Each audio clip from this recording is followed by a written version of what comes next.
So ನಮ್ಮ ಮನೇಲಂತೂ ತೊಗರಿಕಾಳು ಸಾಂಬಾರು ಮಾಡಿದ್ರೆ chicken ಸಾರು ತಿಂದಷ್ಟೇ ಟೇಸ್ಟ್ ಕೊಡುತ್ತೆ.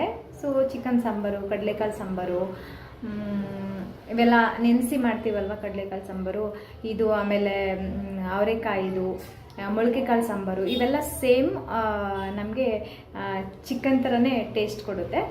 ಸೊ ನಾನ್ ವೆಜ್ ತಿಂದೇ ಇರೋರಿಗೆ ಇದೊಂದು ಒಳ್ಳೆ ಫುಡ್ ಅಂತಲೇ ಹೇಳ್ಬೋದು. ಆ್ಯಕ್ಚುಲಿ ನಾನು ಫುಡ್ಡಿ ಅಲ್ಲ,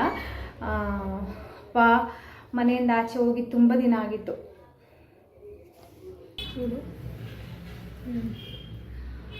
ಹಬ್ಬ ಟೆಂಪಲ್ಗೆ ಹೋಗಿ ಬರೋ ಅಷ್ಟರಲ್ಲಿ ಸಾಕಾಗೋಯ್ತು.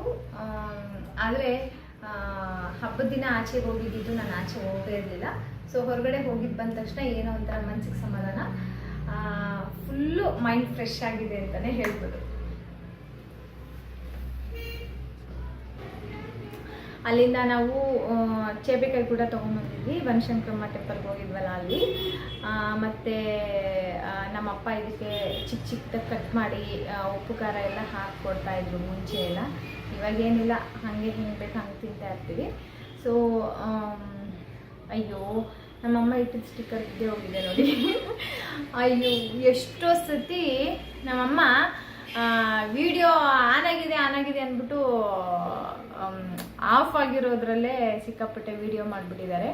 ಸೊ ನಮ್ಮ ಕ್ಯಾಮ್ರಾ ಮೆನು ಇವತ್ತು ಹೊಸಬ್ರು, ಅಡ್ಜಸ್ಟ್ ಮಾಡ್ಕೊಳ್ಳಿ. ಆದಷ್ಟು ನಾನು ನಿಮಗೆ ಟೆಂಪಲ್ಲು ಏನೇನು ಆಗಿದೆ, ಸರೌಂಡಿಂಗು ಏನು ಎತ್ತ ಅಂತ ನಾನು ನಿಮಗೆ ತೋರಿಸ್ತಿದ್ದೀನಿ ಇವತ್ತು.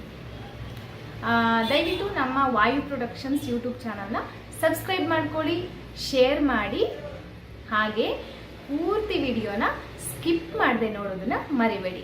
Thank you so much.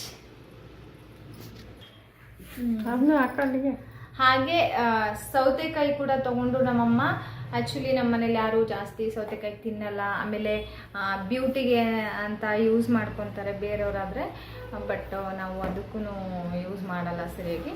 ನೋಡೋಣ, ಆದಷ್ಟು ಖಾಲಿ ಮಾಡೋದಕ್ಕೆ ಟ್ರೈ ಮಾಡೋಣ.